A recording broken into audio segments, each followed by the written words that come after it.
प्यारे बच्चों, आज हम इंटरमीडिएट गणित में यूपी बोर्ड एग्जाम 2026 की दृष्टि से माध्यमिक शिक्षा परिषद उत्तर प्रदेश प्रयागराज द्वारा जारी मॉडल प्रश्न पत्र को हल करेंगे। इससे पूर्व हम मॉडल प्रश्न पत्र में प्रश्न संख्या 1 से लेकर 4 तक के प्रश्नों को हल कर चुके हैं। आज हम प्रश्न संख्या 5 से लेकर आगे के प्रश्नों को हल करेंगे। तो यदि चैनल पर आप नए हैं तो चैनल को सब्सक्राइब कीजिए, वीडियो को लाइक कीजिए और मित्रों तक शेयर करना ना भूलिए। तो अब हम देखते हैं प्रश्न संख्या 5 से लेकर आगे के प्रश्नों को। देख रहे हैं प्रश्न संख्या 5 में दिया हुआ है। देख रहे हैं सबसे पहले सामान्य निर्देश हैं, इसके बाद फिर हम देखते हैं प्रश्न संख्या 5 को। देख रहे हैं चूँकि 1 से 4 तक का हल पूर्व में किया जा चुका है। तो देख रहे हैं प्रश्न संख्या 5 में दिया है। देखिए 5 में क्या सभी खंड कीजिए, जिसका का नंबर है सिद्ध कीजिए। देखिए का नंबर में दिया हुआ है। देखिए का नंबर है क्या सिद्ध कीजिए कि किसी समतल में स्थित बिंदुओं के समुच्चय में r बराबर पी क्यू सच दैट बिंदु P की मूल बिंदु से दूरी बिंदु Q की मूल बिंदु से दूरी के समान है द्वारा प्रदत्त संबंध R एक तुल्यता संबंध है। तो देखते हैं इस प्रश्न संख्या 5 के का को। तो देखें इस प्रकार से हमारा प्रश्न दिया है, किसी समतल में स्थित बिंदुओं के समुच्चय में r बराबर पी क्यू सच दैट बिंदु P की मूल बिंदु से दूरी बिंदु Q की मूल बिंदु से दूरी के समान है। तो देख रहे हैं अब इस प्रश्न को हम हल करते हैं। हल करने में चूँकि दिया है किसी समतल में स्थित बिंदुओं के समुच्चय में, मान लेते हैं माना ए बराबर किसी समतल में स्थित बिंदुओं का समुच्चय, माना ए बराबर किसी समतल में स्थित बिंदुओं का समुच्चय है, बिंदुओं का समुच्चय। और देख रहे हैं इस दिए हुए संबंध को हम इस प्रकार लिख सकते हैं, r बराबर पी क्यू सच दैट। देख रहे हैं बिंदु P की मूल बिंदु से दूरी, अगर मूल बिंदु को हम O माने तो O से P की दूरी बराबर मिल जाएगी OP। और देख रहे हैं यही बिंदु Q की मूल बिंदु से दूरी के समान है, अर्थात OP बराबर OQ। तो देख रहे हैं दिया हुआ प्रश्न हमारा इस रूप में बन जाता है। चूँकि तुल्यता संबंध सिद्ध करना है, तुल्यता के लिए आवश्यक है कि दिया हुआ संबंध स्वतुल्य सममित और संक्रामक हो। तो सबसे पहले हम स्वतुल्य संबंध सिद्ध करेंगे। तो देख रहे हैं स्वतुल्य संबंध के लिए मान लेते हैं माना P बिलोंग्स टू A, अर्थात P समुच्चय A का कोई एक अवयव है। तो ऐसी स्थिति में देख रहे हैं P का मान यदि हम निकालते हैं तो P मिल जाएगा। देख रहे हैं P बिलोंग्स टू R से तात्पर्य है OP इक्वल टू OP। देख रहे हैं जो कि सत्य होगा, क्योंकि OP बराबर OP तो निश्चित रूप से सत्य है, इसलिए यह स्वतुल्य संबंध है, स्वतुल्य संबंध है। आप देख रहे हैं दूसरा हमको सममित संबंध सिद्ध करना है। सममित के लिए मान लेते हैं माना P, Q belongs to A, अर्थात PQ किसी समतल में स्थित दो बिंदु हैं। तो ऐसे स्थिति में देख रहे हैं PQ, आप PQ लिखेंगे तो देख रहे हैं PQ बिलोंग्स टू R से तात्पर्य है OP इक्वल टू OQ। देख रहे हैं अगर OP OQ के बराबर है तो निश्चित रूप से आप कह सकते हैं OQ इक्वल टू OP, अर्थात देख रहे हैं QP बिलोंग्स टू R मिल जाता है। क्योंकि आपने देखा PQ बिलोंग्स टू R लेकर चले थे, QP बिलोंग्स टू R मिल जाता है, इसलिए कह सकते हैं यह सममित संबंध है, यह सममित संबंध है। अब इसके बाद इसमें हम संक्रामक होने की और जांच करेंगे। तो देख रहे हैं थर्ड संक्रामक के लिए मान लेते हैं माना P, Q रिलेशन देख रहे हैं R लिए हैं, तो एक तीसरा एलिमेंट S ले लेते हैं बिलोंग्स टू A। ऐसी स्थिति में देख रहे हैं संक्रामक के लिए प्रतिबंध होता है P comma Q belongs to R and Q comma S belongs to R, इसका अर्थ है, पहले से देखें P Q belongs to R का अर्थ हुआ ओ पी बराबर O Q and Q S belongs to R से तात्पर्य है O Q equal to O S. आप देख रहे हैं ओ पी बराबर ओ क्यू के हैं और ओ क्यू बराबर ओ एस के हैं, इसका अर्थ है कि ओ पी बराबर ओ एस के भी मिलेगा O P equal to O S, जो कि दर्शाता है कि P S belongs to R. क्योंकि आपने देखा, क्योंकि P Q belongs to R and Q S belongs to R, this implies P S belongs to R. यह सिद्ध करता है कि यह संबंध संक्रामक संबंध है, इसलिए यह संक्रामक संबंध है। क्योंकि स्वतुल्य भी है, सम्मित भी है, संक्रामक भी है, अतः यह एक तुल्यता संबंध है, अतः यह तुल्यता संबंध है। अब इसके बाद हम देखते हैं अगले प्रश्न को। देखें इस प्रकार से इस प्रश्न को हम सिद्ध करेंगे। देखें हमारा अगला जो प्रश्न दिया हुआ है, देखें प्रश्न नंबर 5 का खा है, कह रहा अवकल समीकरण x dy upon dx plus 2y equal to x square जहाँ x does not equal to 0 का व्यापक हल ज्ञात कीजिए। तो देखते हैं प्रश्न संख्या 5 के खा को। अवकल समीकरण है x dy upon dx plus 2y equal to x square जहाँ x does not equal to 0 का व्यापक हल ज्ञात करना है। इसमें कंडीशन दी है x does not equal to 0 और इस समीकरण का हमको व्यापक हल ज्ञात करना है। तो देखते हैं, सबसे पहले इसको हम मानक रूप में बदलेंगे। देख रहे हैं इस x का पूरे समीकरण में हम भाग दे देंगे, तो x से भाग देने पर देख रहे हैं यही समीकरण हमारा इस प्रकार बन जाएगा dy upon dx plus 2y upon x equal to x square upon x. देख रहे हैं इसको सरल कर लेंगे। देख रहे हैं यहाँ से x की एक घात ऊपर नीचे से कैंसिल हो जाएगी, तो यही मिल जाता है dy upon D x plus 2 upon x into y equal to x के रूप में। तो देखें तो ये हमारा रेखिक अवकल समीकरण का एक मानक रूप बन जाता है, जो कि आप देख रहे हैं, जो कि dy upon D x plus P Y equal to Q के रूप का है, तो देख रहे हैं रेखिक अवकल समीकरण का मानक रूप है। इससे हम तुलना कर लेंगे। तो देख रहे हैं तुलना करने पर यदि आप तुलना करते हैं तो देख रहे हैं तुलना करने पर p के स्थान पर मिलता है p equal to 2 upon x और q इक्वल टू एक्स। सबसे पहले इसमें हम इंटीग्रेटिंग फैक्टर IF का मान निकालेंगे। तो देख रहे हैं IF, इसके लिए फार्मूला है IF इक्वल टू होता है इंटीग्रेशन, देख रहे हैं IF इक्वल टू होता है e की पावर इंटीग्रेशन p dx। इस फार्मूले में हम मान रख देंगे। तो देख रहे हैं e की पावर इंटीग्रेशन p का मान मिला है 2 अपान एक्स dx। आप देखें इसका यदि हम समाकलन करते हैं, 1 अपान एक्स का समाकलन जानते हैं log x होता है।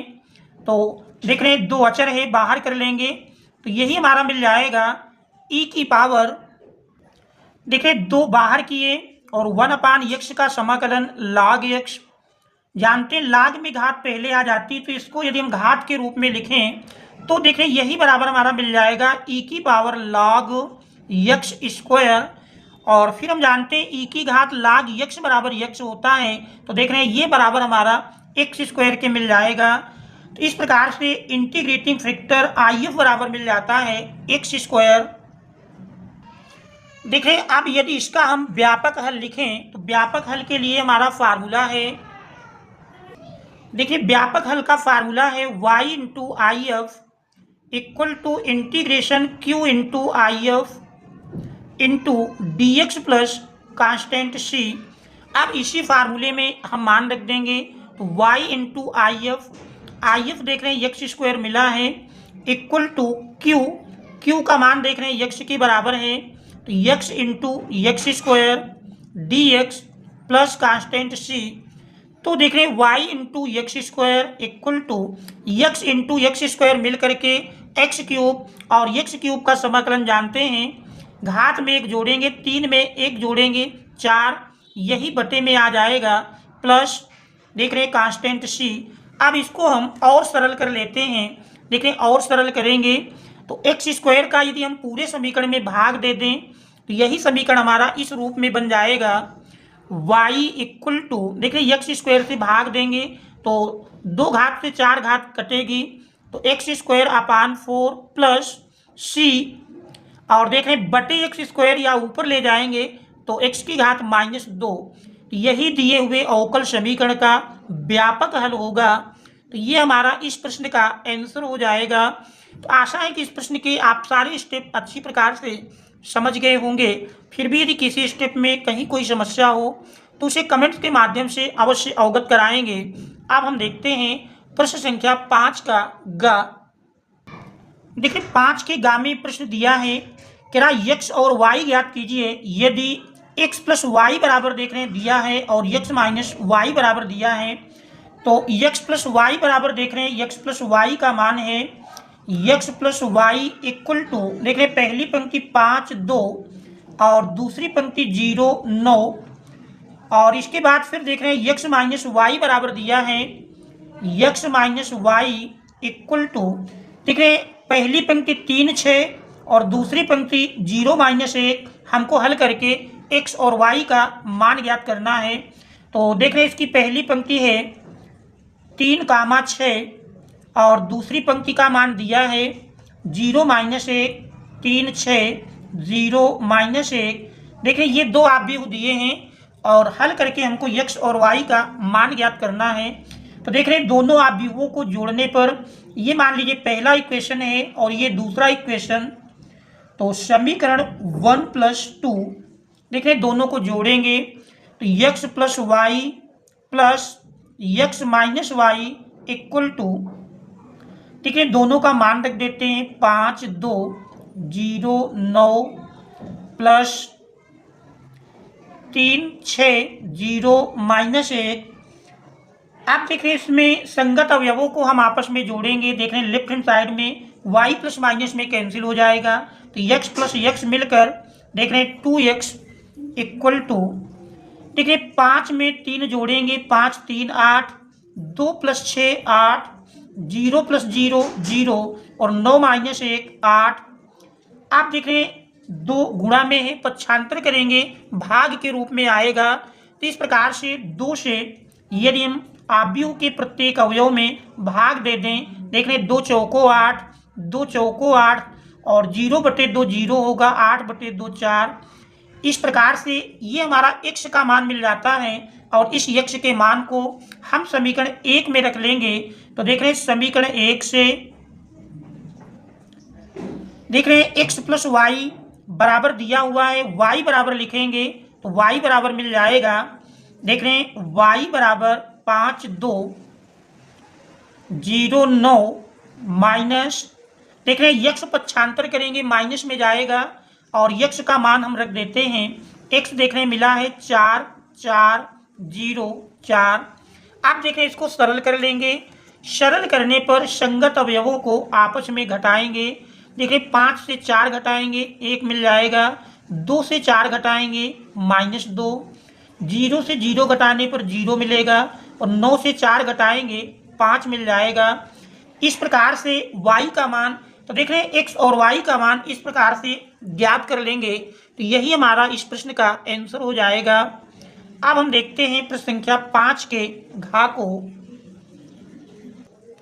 देखिए प्रश्न संख्या 5 के घ में दिया है कि रेखाओं देखिए 2 रेखाओं के समीकरण हैं और इनके बीच की न्यूनतम दूरी ज्ञात कीजिए। तो देखें 2 बिंदुओं के बीच की दूरी निकालने के लिए भी आपको एक प्रश्न निश्चित रूप से बोर्ड एग्जाम 2026 में देखने को मिलेगा। तो देखते हैं हम इस प्रश्न को। देखिए प्रश्न संख्या 5 का घ रेखाओं के समीकरण हैं, जिसमें पहली रेखा का समीकरण वेक्टर आर इक्वल टू देख रहे हैं आई cap plus 2 J cap plus के कैप प्लस लेमडा इंटू आई कैप माइनस जे कैप प्लस के कैप। और फिर देख रहे हैं दूसरी रेखा का समीकरण दिया है, देख रहे हैं वेक्टर आर इक्वल टू, दूसरी रेखा का समीकरण है vector are equal to 2i cap minus J cap plus के cap plus mu into 2i cap plus जे कैप प्लस 2 के कैप। तो देखें दो रेखाओं के समीकरण हैं और इन दोनों रेखाओं के बीच की न्यूनतम दूरी का मान ज्ञात करना है। तो सबसे पहले इनकी हम मानक समीकरण से तुलना कर लेंगे। तो देख रहे हैं इस प्रश्न को हल करते हैं। तो vector are equal to vector a1 plus lambda into vector b1 और vector are equal to vector a2 plus mu into vector v2 से तुलना करने पर, तो देख रहे हैं इन दोनों रेखाओं की मानक समीकरण से हम तुलना करते हैं। से तुलना करने पर देख रहे हैं दोनों की यदि हम तुलना करेंगे तो देख रहे हैं a1 के स्थान पर मिलता है vector a1 equal to I cap plus 2 J cap plus के कैप और वेक्टर a2 बराबर यदि देखें a2 का मान 2i कैप माइनस जे कैप प्लस के कैप। फिर देखें vector b1 equal to I cap minus J cap plus के कैप और वेक्टर v2 बराबर है 2i कैप प्लस जे कैप प्लस 2 के कैप। तो इस प्रकार से देख रहे तुलना करने पर vector a1 vector b1 vector a2 और वेक्टर b2 के मान मिल जाते हैं। तो दो रेखाओं के बीच की न्यूनतम दूरी का यदि हम फार्मूला देखें, देखिए फार्मूला होता है दो रेखाओं के बीच की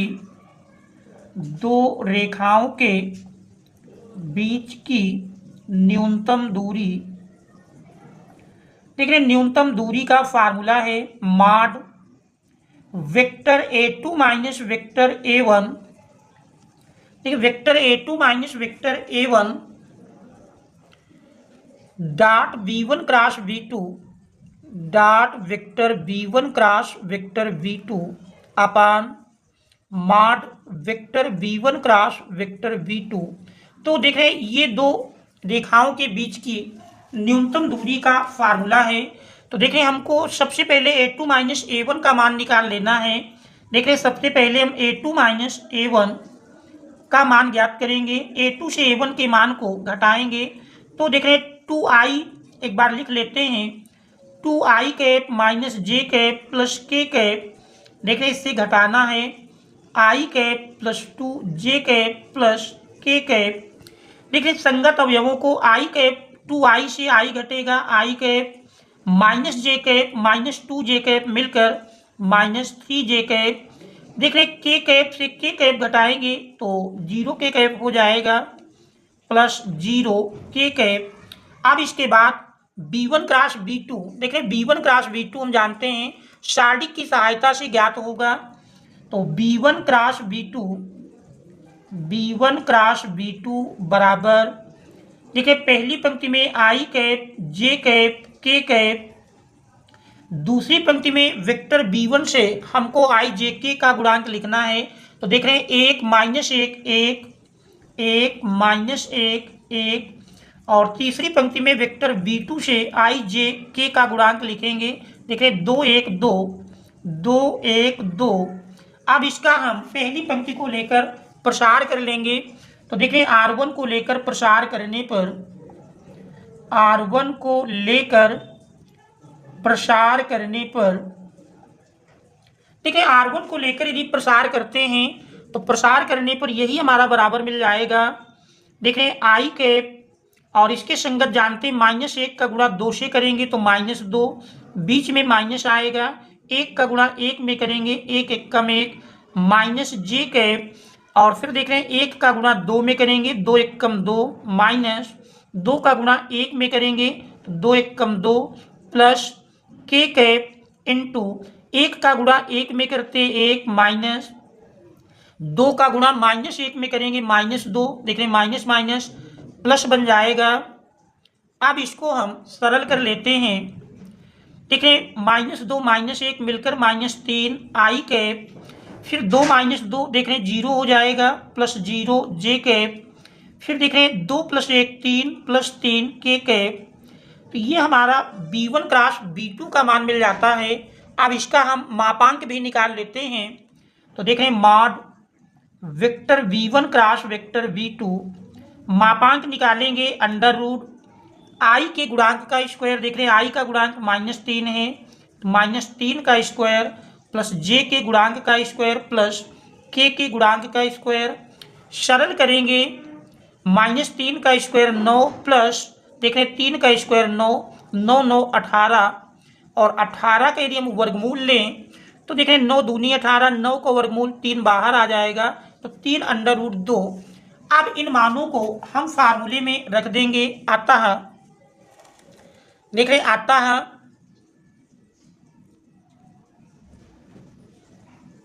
बीच की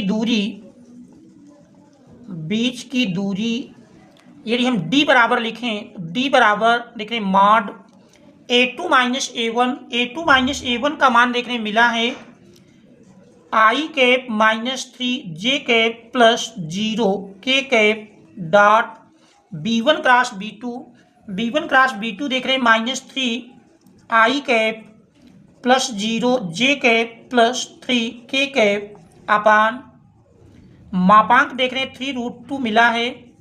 अब इसमें देख रहे हैं डॉट प्रोडक्ट कर लेंगे, तो देख रहे हैं डॉट प्रोडक्ट की क्रिया से मिल जाएगा। इसमें हम डॉट प्रोडक्ट की क्रिया करेंगे तो मॉड देख रहे हैं आई का गुणा आई के पद से होता है, 1 का गुणा -3 से करते हैं -3, फिर देख रहे हैं -3 का गुणा 0 से होगा तो 0 मिल जाएगा, फिर 0 का गुणा 3 से करेंगे तो 0 अपान 3√2। देख रहे हैं इसको सरल करेंगे तो सरल करने पर देख रहे हैं -3 का मापांक 3/3√2, देख रहे हैं 3 ऊपर नीचे से कैंसिल कर देंगे, 1/√2।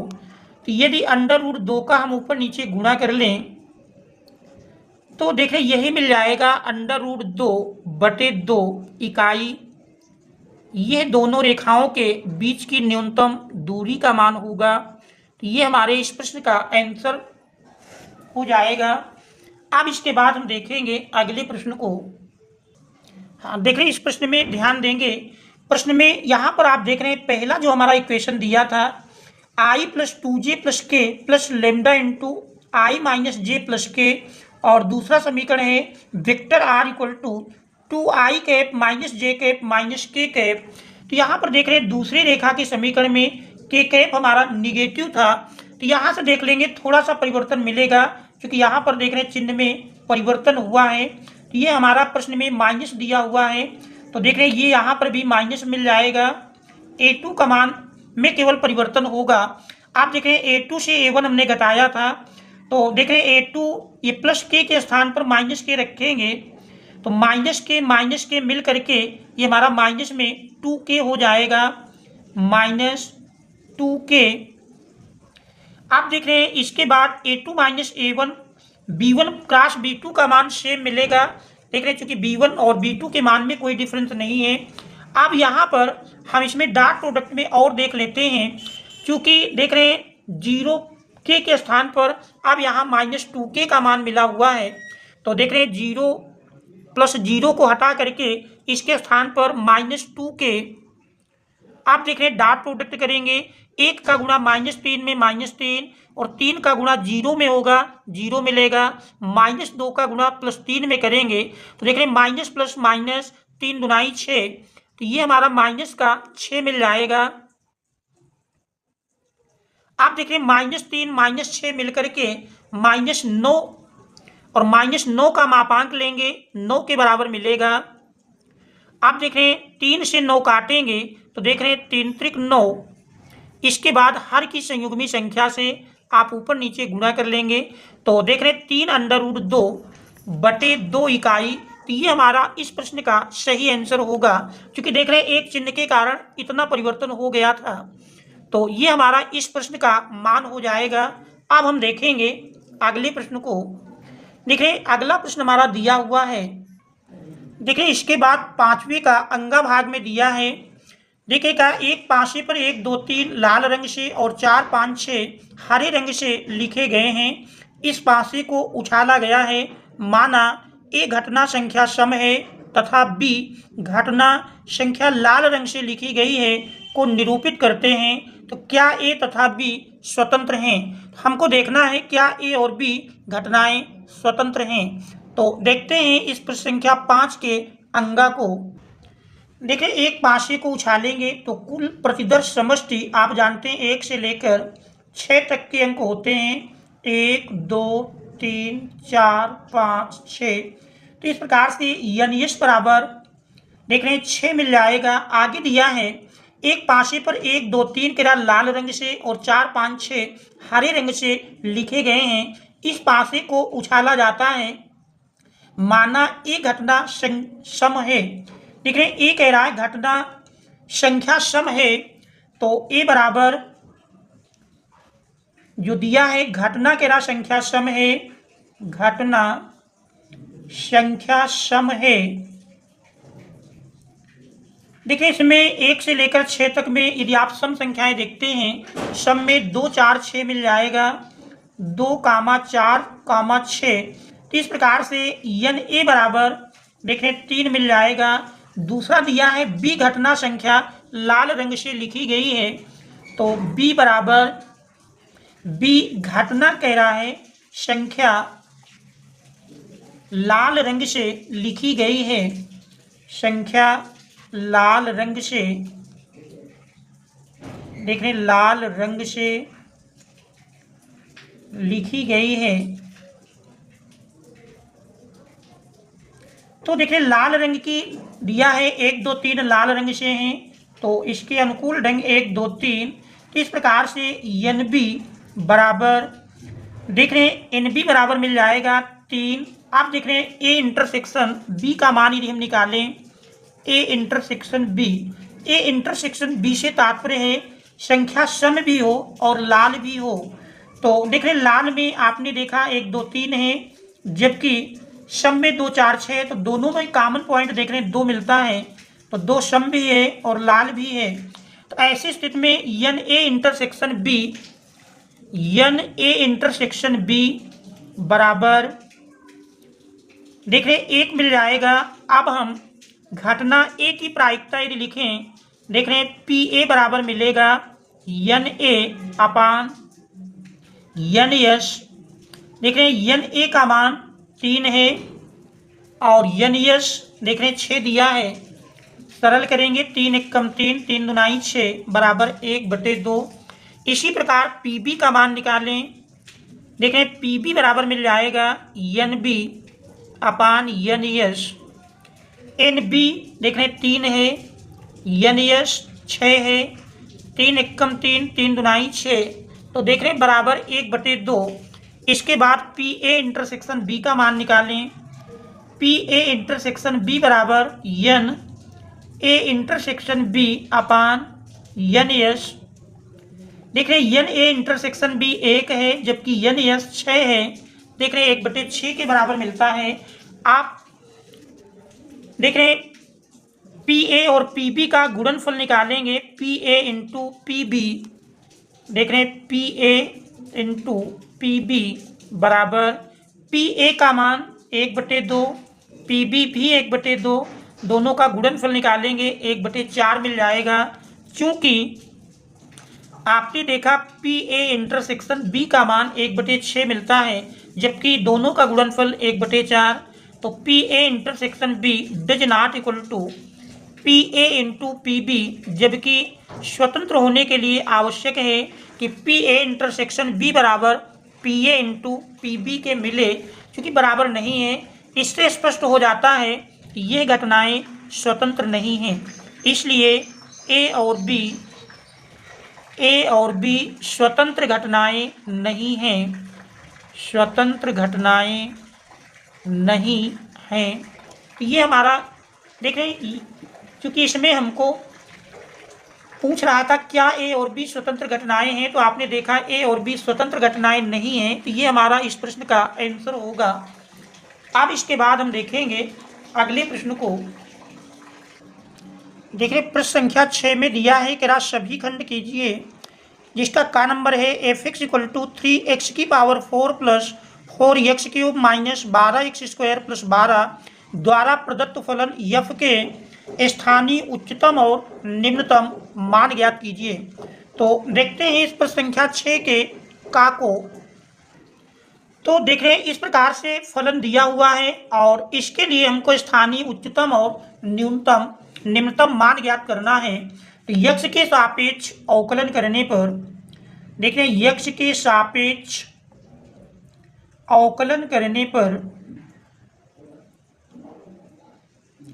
मिल जाएगा F dash X equal to देख रहे हैं 3 into 4x cube plus 4 into x cube का करेंगे 3x square minus 12 into x square का 2x प्लस 12 देख रहे हैं अकेला अचर है 0 हो जाएगा। आप देख रहे हैं तीनों पदों से यदि देखें 4 कामन मिल रहा है, 4 को बल्कि देखें 4 3 12 4 3 12 और 12 दोनों से 12 और साथ ही x की एक घात भी तीनों पदों से कामन मिलती है। 12x हम कामन कर लेते हैं। देखिए तीनों पदों से यदि 12x को कामन करेंगे तो बचता है x square plus x minus देखिए 12x कामन ले लिए तो 2 इक्वल टू, तो इस प्रकार से ये हमारा शेष बचता है। इसका भी देख रहे हैं यदि हम गुणनखंड कर लें तो 12x इंटू देख रहे हैं एक्स स्क्वायर का 2 के ऐसे खंड घटाने पर 1 मिले 2 माइनस 1 मिल जाएगा तो x square plus 2x minus x minus 2। तो इस प्रकार से 12x इंटू देख रहे हैं दो पदों का समूह बनाकर कॉमन करेंगे तो पहले समूह से x कॉमन करते हैं x प्लस 2 फिर माइनस 1 कॉमन होगा x प्लस 2। तो इस प्रकार से 12x आप देख रहे हैं x प्लस 2 दोनों से कॉमन कर लेंगे तो x माइनस 1। आप देख रहे हैं ये हमारा एफ डैश एक्स का मान मिलता है। एफ डैश एक्स फलन के उच्चतम या न्यूनतम मान के लिए यदि हम एफ डैश एक्स को 0 के बराबर करते हैं, फलन के उच्चतम या निम्नतम मान के लिए उच्चतम या निम्नतम मान के लिए देख रहे हैं F dash X equal to 0 के बराबर करेंगे तो 12x x plus 2 x minus 1 equal to 0। देख रहे क्रमशः तीनों गुणनखंडों को यदि हम 0 के बराबर करेंगे तो x बराबर 0 रखने में देख रहे हैं x का मान 0 मिल जाएगा। x प्लस 2 बराबर 0 करेंगे तो माइनस 2, x माइनस 1 बराबर 0 करते हैं तो देख रहे हैं x बराबर 1 मिल जाएगा। तो इस प्रकार से x के 3 मान मिल जाते हैं। आप देख रहे हैं एक बार पुनः यदि हम अवकल गुणांक निकालें देख रहे हैं एफ डैश एक्स का पुनः अवकलन करने पर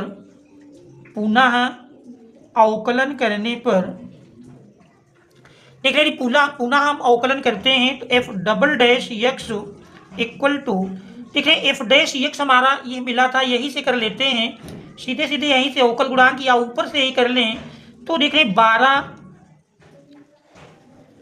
12 अचर है और फिर देख रहे हैं यहाँ पर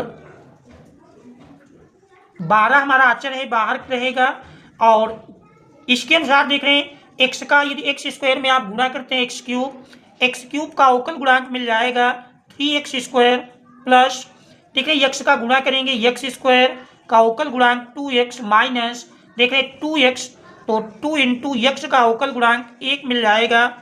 तो इस प्रकार से आप देख रहे हैं यही मान हमारा बराबर मिल जाता है। देख रहे हैं 12 तिहाई 36 या 12 बाहर रखेंगे तो 3x square plus 2x minus 2।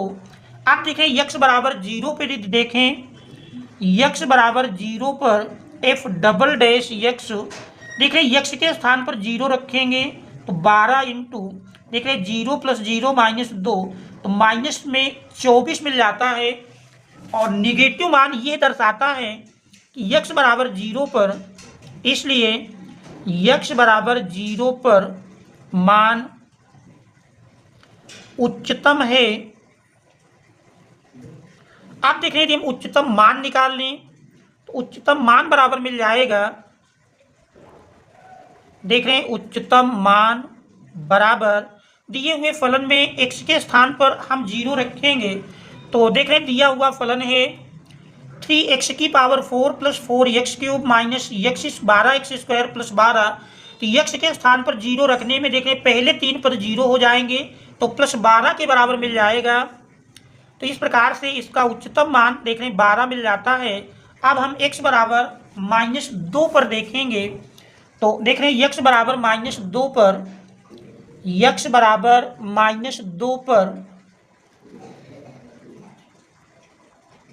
f double dash x equal to, देखिए f डबल डैश x हमारा मिला है 12 इंटू, देखिए 12 इंटू 3x स्क्वायर, x की जगह हम -2 रखेंगे तो -2 का स्क्वायर प्लस 2x, 2 गुणे x की जगह -2, फिर देख रहे हैं -2 सरल कर लेते हैं तो 12 इंटू -2 का स्क्वायर 4, 4 3 12, देखिए प्लस माइनस का गुणा -2 दुनाई 4 -2, तो देखिए 4 2 6, 12 से 6 घटाएंगे 6, 12 6 72, देख रहे हैं पॉजिटिव मान मिलता है और पॉजिटिव मान ये दर्शाता है, इसलिए x बराबर -2 पर निम्नतम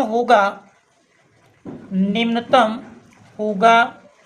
और इसके बाद देख रहे हैं x बराबर यदि हम 0 पर भी निकालें तो x बराबर 0 पर ज्ञात कर चुके हैं, तीसरा मान हमारा देख रहे हैं 1 है, x बराबर 1 पर निकालेंगे तो f डबल डैश x बराबर, देखिए f डबल डैश x का मान मिला है 12 इंटू, x की जगह 1 रखेंगे तो 3 गुणे 1 का स्क्वायर प्लस 2 गुणे 1 -2, सरल करेंगे तो 12 इंटू 1 का स्क्वायर 1, 3 1 कम 3 प्लस 2 1 कम 2 -2, देखिए 2 2 कट जाएगा, 12 दुनाई 24, देखिए धनात्मक मान मिलने का मतलब है x बराबर 1 पर निम्नतम होगा। आप देख रहे हैं x बराबर -2 पर भी निम्नतम है, x बराबर 1 पर भी निम्नतम है। अब इन दोनों में से सबसे निम्नतम मान कौन सा होगा ये हम जांच कर लेंगे।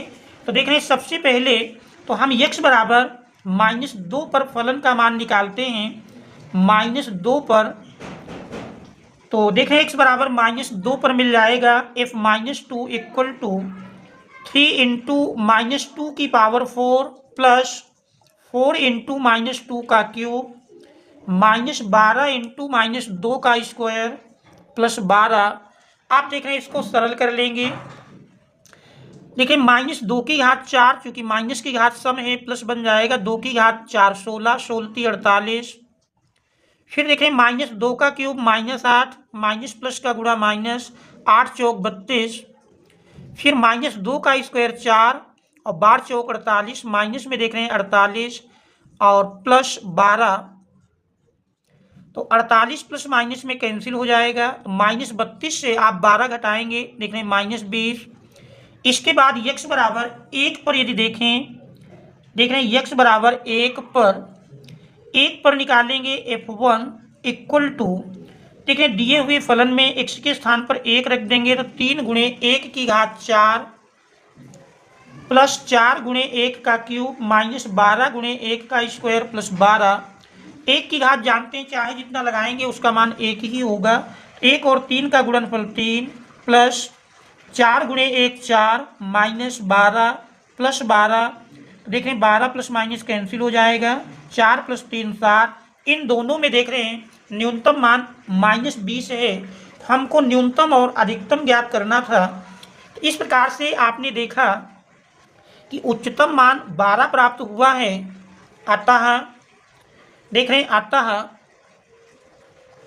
उच्चतम मान बराबर 12 और न्यूनतम मान, देखें इन दोनों में -20 और साथ में न्यूनतम -20 है तो न्यूनतम मान -20, ये हमारा इस प्रश्न का आंसर हो जाएगा। अब हम देखेंगे अगले प्रश्न को,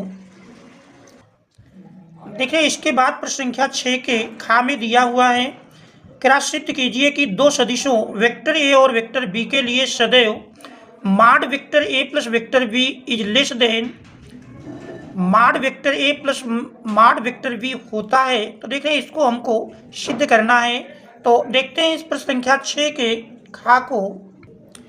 तो देखिए दिया है दो सदिशों वेक्टर ए और वेक्टर बी के लिए सदैव mod vector A plus vector B is less than or equal to mod vector A plus mod vector B, ये हमको सिद्ध करना है।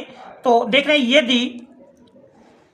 यदि mod vector A does not equal to 0 और यही does not equal to mod vector B दिया हो, तो ऐसी कंडीशन में हम जानते हैं मॉड वेक्टर ए प्लस मॉड वेक्टर बी का होल स्क्वायर जानते हैं, मापांक का स्क्वायर बराबर वेक्टर का स्क्वायर होता है। तो इसको हम इस प्रकार से लिख सकते हैं मॉड वेक्टर ए प्लस वेक्टर बी का whole square equal to vector A plus vector B का होल स्क्वायर। देख रहे हैं यही हमारा बन जाएगा। देख रहे हैं वेक्टर ए प्लस वेक्टर बी के होल स्क्वायर को यदि हम दो बार गुणा के रूप में लिखें तो वेक्टर ए plus vector B dot vector ए प्लस वेक्टर बी। आप देख रहे हैं दोनों में यदि हम डॉट प्रोडक्ट करते हैं तो A dot A plus A dot B plus आप देख रहे हैं वेक्टर बी का दोनों में गुणा कर देंगे तो B dot A plus B dot B. देख रहे हैं ए डॉट ए बराबर बन जाएगा वेक्टर ए का square plus A dot B plus B dot A, क्योंकि डॉट प्रोडक्ट क्रम विनिमय नियम का पालन करता है तो बी डॉट ए को हम ए डॉट बी लिखेंगे तो मिल करके 2a डॉट बी बन जाएगा plus B dot B vector B का स्क्वायर। आप देखें वेक्टर का स्क्वायर बराबर मापांक का स्क्वायर होता है, लिख सकते हैं मॉड वेक्टर ए का स्क्वायर प्लस वेक्टर बी के स्क्वायर को मॉड वेक्टर बी का स्क्वायर प्लस 2। देखें ए डॉट बी। अब चूंकि हमारे पास फार्मूला है x is less then, x का मान छोटा होगा उसके मापांक से या कह सकते हैं बराबर होगा। यदि इस कंडीशन का हम प्रयोग करें तो देखें इसके अनुसार फिर इसका मान मिल जाएगा। देखें यही हमारा मिल जाएगा मॉड वेक्टर ए का square plus mod vector B का स्क्वायर। और इसमें देख रहे हैं यदि हम मापांक लगाते हैं तो ये क्योंकि मॉड का पार्ट बड़ा हो जाता है तो ए डॉट बी इसको हम इस प्रकार से लिख सकते हैं। आप देख रहे हैं इसको यदि हम और सरल करते हैं तो और सरल करने पर देख रहे हैं हमारा इस कंडीशन में मिल जाएगा वेक्टर ए का स्क्वायर प्लस वेक्टर बी का स्क्वायर प्लस 2। देख रहे हैं दोनों के मापांक यदि हम अलग अलग लिखें mod vector A into mod vector B, तो इसके लिए कंडीशन पूर्व में आप सिद्ध कर चुके हैं कि mod vector A dot B is less than or equal to होता है mod vector A into mod vector B के। तो देखें इस कंडीशन का यहाँ पर हमने प्रयोग किया है। अब अगर देखें तो मॉड वेक्टर ए का square plus mod vector B का square plus 2 into mod vector a यानी a square plus b square plus 2ab का होल स्क्वायर बन जाता है। इसको हम लिख सकते हैं मॉड वेक्टर ए प्लस मॉड वेक्टर बी का देख रहे हैं होल स्क्वायर। अब हम दोनों ओर का वर्गमूल ले लेंगे तो देख रहे हैं साइड में दिया है मॉड वेक्टर ए प्लस मॉड वेक्टर बी का होल स्क्वायर। दोनों ओर का वर्गमूल लेने पर mod vector A plus mod vector B is less than or equal to mod vector A plus mod vector B. देख रहे हैं यही इसमें हमको सिद्ध करना था, प्रूव्ड। तो देख रहे हैं इस प्रकार से इस प्रश्न को सिद्ध कर लेंगे। देख रहे हैं यूपी बोर्ड एग्जाम की दृष्टि से मोस्ट इंपॉर्टेंट प्रश्न है, ये लगातार यूपी बोर्ड में पूछा गया है। अब इसके बाद हम देखते हैं अगले प्रश्न को। देख रहे प्रश्न संख्या 6 के गा में दिया है, कह रहा यदि y बराबर ए ई की power M x plus b into e की पावर एन एक्स है तो दर्शाइए कि d square y upon D x square minus m plus n d y upon D x plus Yama n y equal to 0। तो देख रहे हैं ये इसमें हमको सिद्ध करके लाना है। तो देखते हैं इस प्रश्न संख्या 6 के गा को। देख रहे हैं ये हमारा प्रश्न दिया है और इसकी सहायता से ये हमको सिद्ध करके लाना है। तो देख रहे हैं चूंकि दिया है y equal to a e की power M x plus b into e की पावर एन एक्स, तो यक्ष के सापेक्ष अवकलन करने पर यक्ष के सापेक्ष अवकलन करने पर, ठीक है, यक्ष के सापेक्ष यदि हम अवकलन करते हैं तो dy upon dx equal to, देख रहे हैं ए अचर है, बाहर कर लेंगे, e की घात mx का अवकल गुणांक जानते हैं, e की घात mx इंटू, अब mx का करेंगे तो m इंटू 1 प्लस, फिर देख रहे हैं दूसरे पद में b अचर है, e की घात nx का अवकल गुणांक e की घात nx इंटू nx का करेंगे तो n इंटू 1, सरल कर लेते हैं, देख रहे हैं m इंटू 1, m अचर है, पहले लिख लेते हैं, तो m a e की पावर mx प्लस, फिर देख रहे हैं n इंटू 1, n पहले कर लेंगे, तो n इंटू b e की पावर n x, तो देख रहे हैं ये हमारा dy अपान dx का मान मिल जाता है। y को हम पहला समीकरण, dy अपान dx को दूसरा समीकरण, आप देख रहे हैं इस दूसरे समीकरण को पुनः हम यक्ष के सापेक्ष अवकलन करेंगे, पुनः यक्ष के सापेक्ष अवकलन करने पर,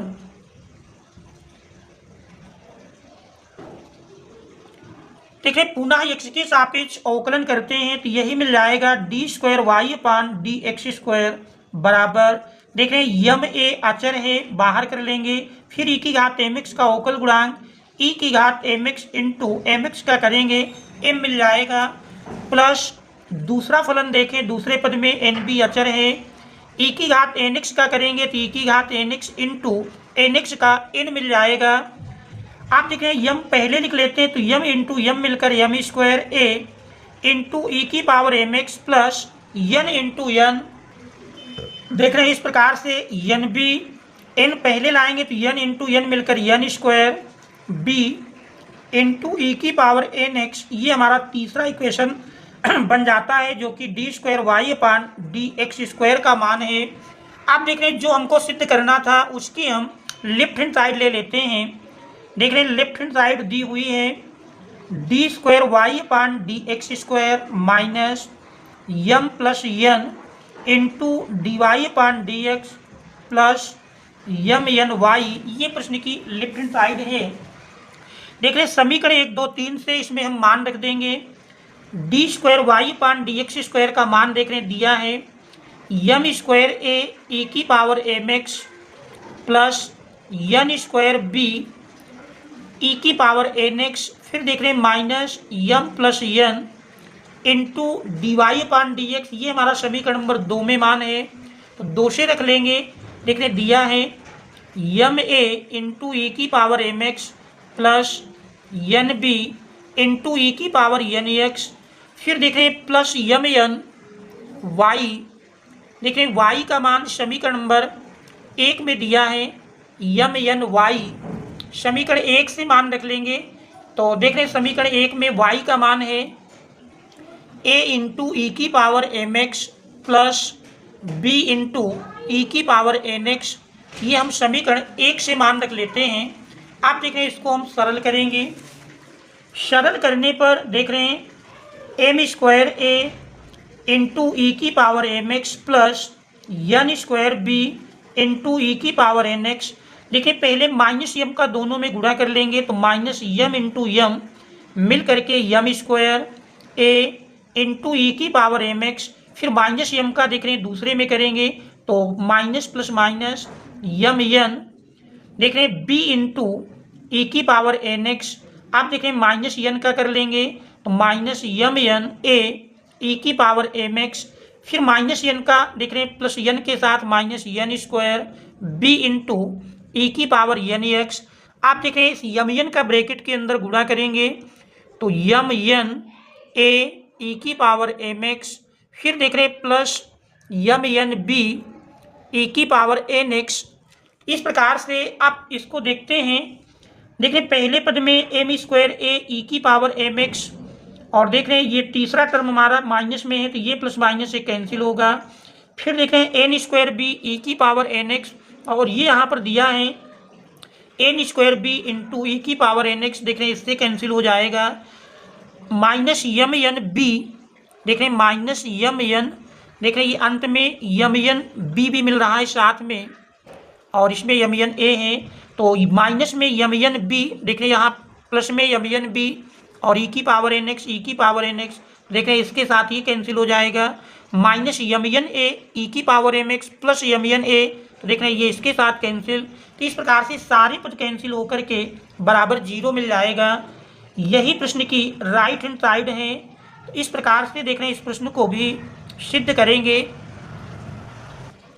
इसके बाद अब हम देखते हैं प्रश्न संख्या 6 के घा नंबर को।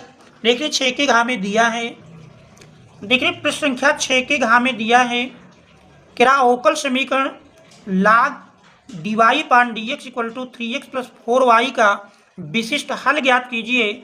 दिया हुआ है कि यदि y बराबर 0, यदि x बराबर 0, तो देख रहे हैं इस अवकल समीकरण का हमको विशिष्ट हल ज्ञात करना है।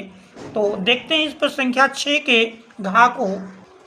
देखिए ये हमारा अवकल समीकरण दिया है और इसका विशिष्ट हल ज्ञात करना है।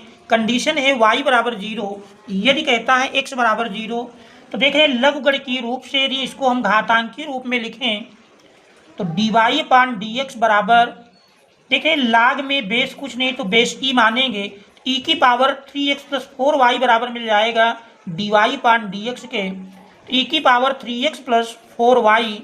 देखें घात जुड़ी हैं तो इनको यदि हम अलग अलग लिख लें, ई की पावर 3x इंटू ई की पावर 4y।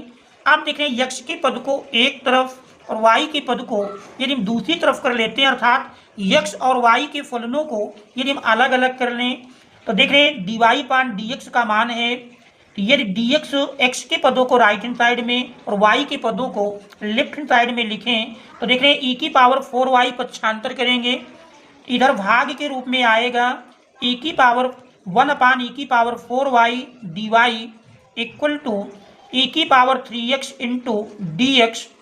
अब देखें e की पावर 4y को यदि ऊपर ले जाएंगे तो जानते हैं घात नीचे से जब ऊपर जाती है तो घात का चिन्ह बदल जाता है, e की power -4y dy equal to e की पावर 3x dx। इसके बाद अब हम दोनों ओर का समाकलन कर लेते हैं। देख रहे दोनों ओर का समाकलन करने पर e की पावर -4y का समाकलन, देख रहे हैं e की पावर -4y अपान y का गुणांक, देख रहे हैं y का गुणांक -4 है, तो ये हमारा बटे में मिल जाएगा। यही बराबर होगा e की घात 3x का अवकल गुणांक और समाकलन करेंगे तो देख रहे हैं e की घात 3x बटे x का गुणांक 3 प्लस कांस्टेंट c जोड़ देंगे, तो देख रहे हैं इसको हम और सरल रूप में लिखें तो -1/4 इंटू e की घात -4y बराबर 1/3 e की घात 3x plus c। Constant c का मान निकालने के लिए देख रहे हैं कंडीशन दी हुई है y बराबर 0 और x बराबर 0, इन मानों को रख लेंगे। देख रहे हैं x बराबर 0 y बराबर 0 रखने पर, तो देख रहे हैं x और y की जगह यदि आप 0 रखते हैं तो -1/4 इंटू ई की घात -4 गुणे 0 बराबर 1/3 इंटू ई की घात 3 गुणे 0 प्लस c। इस तरह से देख रहे हैं -1/4 ई की घात 0, किसी भी संख्या की घात 0 का मान जानते हैं 1 होता है, बराबर 1/3 ई की घात 0 1 मिल जाएगा प्लस c। तो इस प्रकार से c बराबर देख रहे हैं -1/4 में 1 से गुणा होगा -1/4, 1/3 का गुणा 1 में करेंगे 1/3 पक्षांतर करेंगे माइनस में आएगा और यही बराबर c। देख रहे हैं -1/4 में -1/3 जोड़ेंगे तो लाशा मिल जाएगा 4 3 का 12, देख रहे हैं 4 3 12 3 एकम 3 -3 चौको 12 4 एकम 4, तो देख रहे हैं इस प्रकार से c बराबर -7/12। इस तरह से दिए हुए अवकल समीकरण का देख रहे हैं विशिष्ट हल। अब इस c के मान को देखें हम यहाँ पर इस अवकल समीकरण में रख देंगे। मान लेते हैं क्वेश्चन नंबर 1, c का मान समीकरण 1 में रखने पर देखिए c का मान समीकरण नंबर 1 में रख दें तो -1/4 इंटू ई की घात -4y बराबर 1/3 ई की घात 3x प्लस c का मान देख रहे हैं -7/12 मिला है। आप देख रहे हैं यदि बटे से हम 12 हटाना चाहें तो पूरे समीकरण में 12 से गुणा कर देंगे। देख रहे हैं 12 से पूरे समीकरण में हम गुणा करते हैं तो 12/4, 4 तेई 12, देख रहे हैं माइनस में 3, e की घात -4y बराबर 12 से गुणा करेंगे 3 चौक 12, 4 इंटू e की घात 3x -7। तो इस प्रकार से देख रहे हैं अभीष्ट हल मिल जाएगा। इसी को हम इस प्रकार भी कर सकते हैं, देखिए 7 पक्षांतर कर लें और इसको इस तरफ कर लेंगे 4 इंटू ई की पावर 3x, और देख रहे हैं माइनस में पक्षांतर करेंगे प्लस में आएगा 3 इंटू ई की पावर -4y इक्वल टू 7। तो ये दिए हुए अवकल समीकरण का विशिष्ट हल होगा। तो देख रहे हैं यही हमारे इस प्रश्न का आंसर हो जाएगा। अब इसके बाद देखें कि अगले प्रश्न को, देखिए इसके बाद छठे के अंगा भाग में दिया है कि निम्नलिखित अवरोधों के अंतर्गत z बराबर 5x + 10y का न्यूनतमीकरण कीजिए। तो देख रहे हैं अवरोध दिए हैं, तो इनके अंतर्गत हमको z का न्यूनतमीकरण मान ज्ञात करना है। तो देखते हैं इस प्रश्न संख्या 6 के अंगा भाग को। देखिए 6 के अंगा में उद्देशीय फलन z दिया है और निम्न अवरोधों के अंतर्गत इसका न्यूनतमीकरण अर्थात न्यूनतम मान ज्ञात करना है। तो सबसे पहले देख रहे हैं जो अवरोध दिए हैं इनके संगत समीकरण का हम ग्राफ खींचेंगे। तो ग्राफ खींचने में देख रहे हैं सबसे पहले x अक्ष और y अक्ष खींच लेते हैं। तो देख रहे हैं x अक्ष और y अक्ष इस प्रकार से खींच लेंगे, देख रहे हैं x अक्ष और y अक्ष। अब इसके बाद देख रहे हैं मूल बिंदु x अक्ष की धन दिशा और ये y अक्ष की धन दिशा होगी। देखिए पहले के संगत समीकरण, पहले इसमें हम एक उचित पैमाना ले लेते हैं। तो पैमाना में देख रहे हैं यदि हम 20 के अंतराल में लेकर चलें, 1-1 सेंटीमीटर की दूरी पर आप 20 का अंकन करेंगे। देख रहे हैं इस प्रकार से 20, 20 दूनाई 40, 20 तेई 60, 20 चौक 80, 20 पंच 100 और 20 छक्का 120। इसी प्रकार y अक्ष में भी आप 1 सेंटीमीटर पर एक उचित पैमाना मान लेंगे जिसके अनुसार आलेख आसानी से बन सके। इसमें भी देख रहे हैं 20 ही ले लेते हैं, 20 दूनाई 40, 20 तेई 60, 20 चौक 80, 20 पंच 100 और 20 छक्का 120। देखिए पहले का संगत समीकरण बनेगा x + 2y बराबर 120।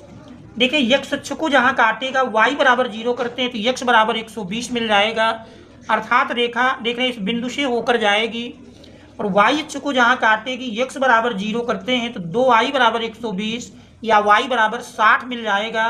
तो देख रहे हैं रेखा इस बिंदु 60 से होकर y अक्ष में जाएगी।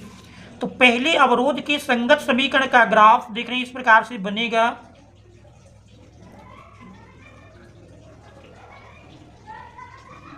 तो ये पहले अवरोध के संगत समीकरण का ग्राफ है, अर्थात x प्लस कह सकते हैं x + 2y इक्वल टू 120 का है। इसके बाद दूसरा यदि देखें x + y बराबर 60 का देखेंगे। देखें x अक्ष को जहाँ काटेगी y 0 करते हैं तो x बराबर 60 और y अक्ष को जहाँ काटेगी x बराबर 0 करते हैं तो 60 मिल जाएगा। तो देख रहे हैं 60 0 0 60 इन दो बिंदुओं से होकर देख रहे हैं दूसरे रेखा अवरोध का संगत समीकरण जाएगा। इस प्रकार से देख रहे हैं ये बन जाता है। देख रहे हैं ये हमारा मिलता है x + y इक्वल टू 60 का। तीसरा देख रहे हैं अवरोध दिया है x - 2y इक्वल टू 0, अर्थात x बराबर 2y।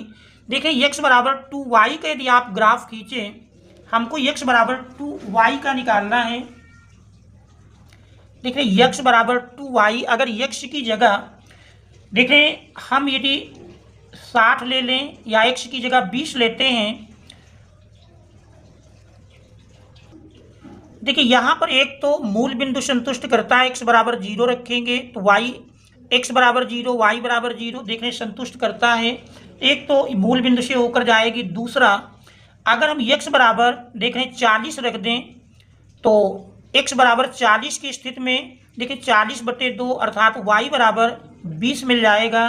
तो y अक्ष में 20 की सीध में और x बराबर 40, तो देख रहे हैं इस सीध में यदि आप देखें तो फिर रेखा इस बिंदु से होकर जाएगी। इस प्रकार से तीसरा ग्राफ देख रहे हैं, ये हमारा मिल जाएगा x बराबर 2y का। आप देख रहे हैं इन तीनों में हमको सुसंगत भाग देखना है। पहला देख रहे हैं, यदि 0 0 देखते हैं, x की जगह 0, y की जगह 0, तो 0 + 0 देख रहे हैं 0 120 से छोटा है, अर्थात मूल बिंदु इसको संतुष्ट करता है। इस वक्र के देख रहे हैं मूल बिंदु की ओर का भाग मिल जाएगा। देखिए पहला वक्र हमारा था x + 2y, देख रहे हैं 120, देख रहे हैं ये संगत ग्राफ खींचा गया है। इसके संगत हमारा इस मूल बिंदु की ओर का भाग छायांकित होगा।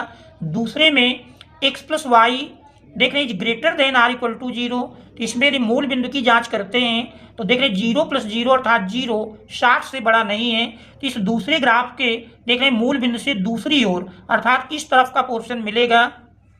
देखिए पहले में मूल बिंदु की ओर, दूसरे में मूल बिंदु से दूसरी ओर, और तीसरा देख रहे हैं x - 2y greater than r = 0 है। इसमें यदि हम कोई भी बिंदु रखकर जांच करें, मान लीजिए हम x बराबर ये 60 0 60 रख करके देखते हैं, या ये कहें हम 60 0 रख लेते हैं, x की जगह 60, y की जगह 0, तो देख रहे हैं x की जगह 60 रखेंगे, y की जगह 0, तो 60 देख रहे हैं बड़ा है 0 से, यानी 60 0 संतुष्ट करता है। इस रेखा के देख रहे हैं इस बिंदु की ओर का भाग मिल जाएगा। तो इस प्रकार से आप कह सकते हैं सुसंगत भाग का क्षेत्रफल देख रहे हैं हमारा ये मिलता है, ये सुसंगत भाग का क्षेत्रफल मिलेगा।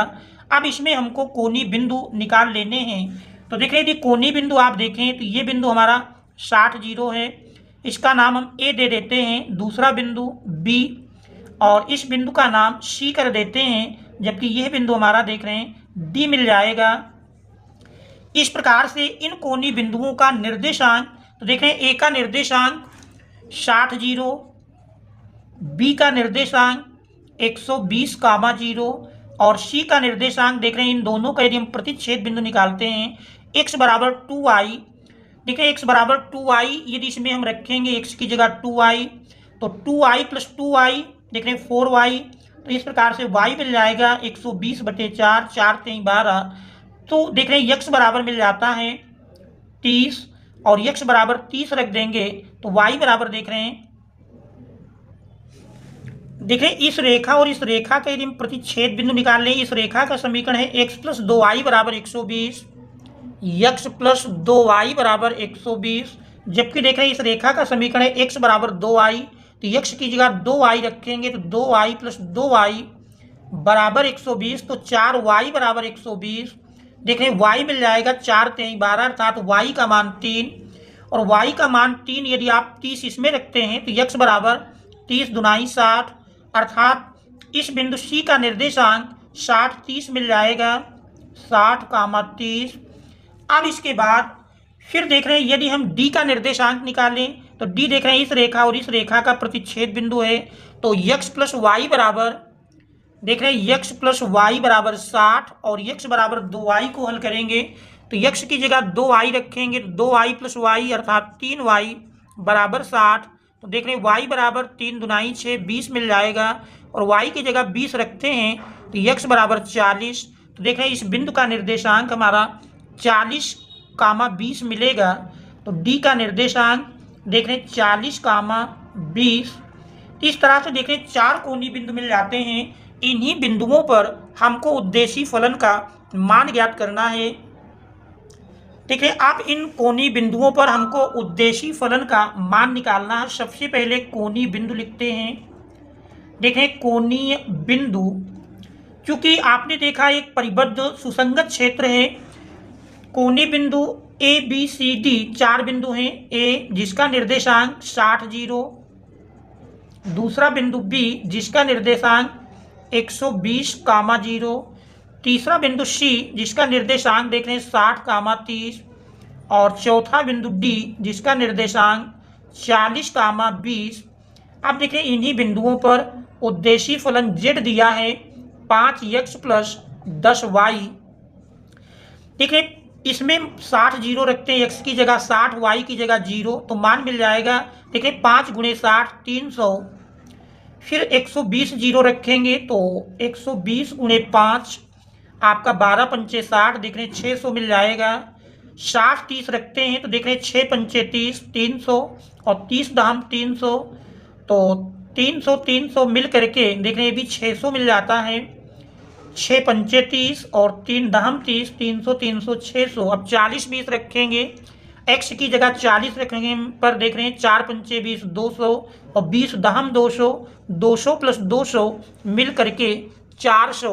आप चूंकि निम्न न्यूनतम मान इसका ज्ञात करना था तो देख रहे हैं सब में न्यूनतम मान हमारा 300 है। न्यूनतम